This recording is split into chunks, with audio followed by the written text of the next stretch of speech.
మీలో ఎంతమందికి తెలుసు బీరకాయ, ములక్కాడ 2 కలిపి వండుకోవచ్చని? కర్రీ అయితే రైస్ గానీ, రోటీలోకి గానీ చాలా బావుంటుంది. ఈ కాంబినేషన్ మీకు తెలిస్తే కామెంట్ సెక్షన్‌లో నాతో అయితే షేర్ చేసుకోండి.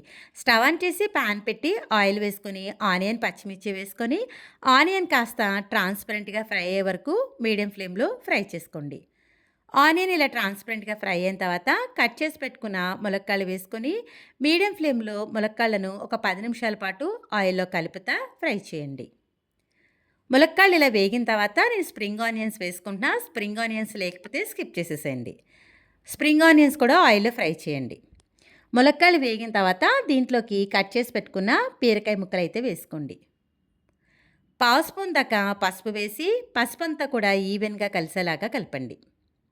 ఇలా అంతా ఈవెన్‌గా మిక్స్ చేసిన తర్వాత మూత పెట్టేసి మీడియం ఫ్లేమ్‌లో 10 నిమిషాలు కుక్ చేయండి. 10 నిమిషాల తర్వాత మూత తీస్తే చూస్తున్నారు కదా! బీరకాయలో ఈ విధంగా వాటర్ అనేది వస్తుంది.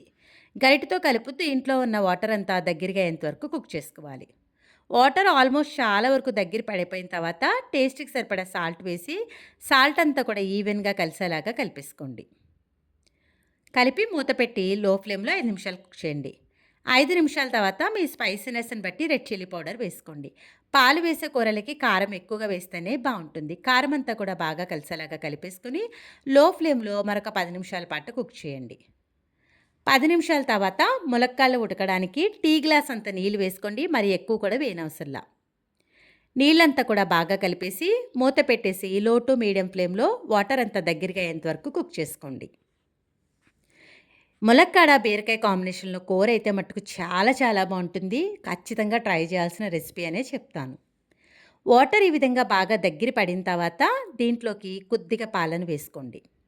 పాలు వేసిన తర్వాత ఫ్లేమ్‌ని మట్టుకు లో ఫ్లేమ్‌లోనే పెట్టుకొని పాలంతా కూడా బాగా దగ్గరగా అయ్యేంత వరకు కుక్ చేసుకోవాలి. ఈ కర్రీ రైస్ అయినా, రోటీలోకైనా చాలా బావుంటుంది. ట్రై చేసిన తర్వాత ఎలా వచ్చిందనేది మీ అమూల్యమైన ఫీడ్‌బ్యాక్‌ని నా కామెంట్ సెక్షన్‌లో తెలియచేయండి. నచ్చితే లైక్ చేయండి.